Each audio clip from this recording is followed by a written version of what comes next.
شروع اللہ کا نام لے کر جو بڑا مہربان نہایت رحم والا ہے۔ جو چیز آسمانوں میں ہے اور جو چیز زمین میں ہے سب اللہ کی تسبیح کرتی ہے، اسی کی سچی بادشاہی ہے اور اسی کی تعریف ہے، اور وہ ہر چیز پر قادر ہے۔ وہی تو ہے جس نے تم کو پیدا کیا، پھر کوئی تم میں کافر ہے اور کوئی مومن، اور جو کچھ تم کرتے ہو اللہ اس کو دیکھتا ہے۔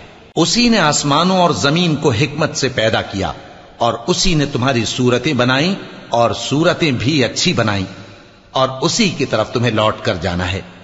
جو کچھ آسمانوں اور زمین میں ہے وہ سب جانتا ہے، اور جو کچھ تم چھپا کر کرتے ہو اور جو کھلم کھلا کرتے ہو اس سے بھی آگاہ ہے، اور اللہ دلوں کے بھیدوں تک سے واقف ہے۔ کیا تم کو ان لوگوں کے حال کی خبر نہیں پہنچی جو پہلے کافر ہوئے تھے؟ تو انہوں نے اپنی کرتوت کی سزا کا مزہ چکھ لیا، اور ابھی دکھ دینے والا عذاب اور ہونا ہے۔ یہ اس لیے کہ ان کے پاس پیغمبر کھلی نشانیاں لے کر آتے تو وہ کہتے کہ کیا ایک آدمی ہمیں ہدایت کرے گا؟ تو انہوں نے ان کو نہ مانا اور منہ پھیر لیا، اور اللہ بھی بے نیاز ہو گیا، اور اللہ بے نیاز ہے، لائق حمد و ثنا ہے۔ جو لوگ کافر ہیں ان کا اعتقاد ہے کہ وہ دوبارہ ہرگز نہیں اٹھائے جائیں گے۔ کہہ دو کیوں نہیں؟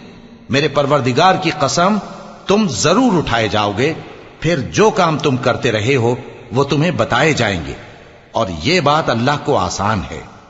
تو اللہ پر اور اس کے رسول صلی اللہ علیہ وآلہ وسلم پر اور اس نور یعنی قرآن پر جو ہم نے نازل فرمایا ہے ایمان لاؤ، اور اللہ تمہارے سب اعمال سے خبردار ہے۔